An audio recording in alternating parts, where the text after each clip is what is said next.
ఇక సిరియా పైన Trump hack అయి పేరుతో బాంబుల వర్షం కురిపిస్తున్నారు. ఇక మళ్ళీ మూడో ప్రపంచ యుద్ధం రాబోతున్నదా అన్నట్టే పరిస్థితులు కనబడుతున్నాయి. ఉక్రెయిన్ రష్యా మొన్నటి వరకు తగ్గిపోయింది, సరిగ్గా 4 సంవత్సరాలు అవుతున్నది. ఉక్రెయిన్ రష్యా యుద్ధం జరిగి 4 సంవత్సరాలు అవుతున్నది. నేను అధ్యక్షుడిని అయితే పెద్దన్న పాత్ర పోషించి ఈ యుద్ధాలని ఆపుతాన్న ట్రంప్ గారు మళ్ళీ ఇప్పుడు సిరియా పైన, మొన్న వెనిజులా అధ్యక్షుడిని మదురోని ఏదైతే మాదక ద్రవ్యాలకు ఈయన కేర్ ఆఫ్ అడ్రస్గా మారిండు అని చెప్పేసి అతన్ని అరెస్ట్ చేసి తీసుకొచ్చి వారి భార్యను కూడా అరెస్ట్ చేసినటువంటి పరిస్థితి. ఇక ఇప్పుడు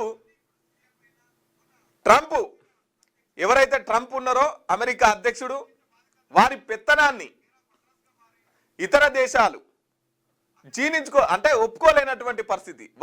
వారి పెత్తనం, వారి ఆగడాలు ఎక్కువైపోతున్నాయి బాబు అని ఇతర దేశాలు మాట్లాడుకుంటున్నటువంటి పరిస్థితి.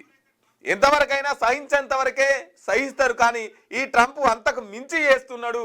ఓ పక్క సుంకాలతోని, ఇంకో పక్క యుద్ధ విమానాలతోని ఇతర దేశాల మీదకి దాడులు చేయడం సరి అయింది కాదని చెప్పేసి యావత్ ప్రపంచమంతా మాట్లాడుకుంటున్నటువంటి పరిస్థితి.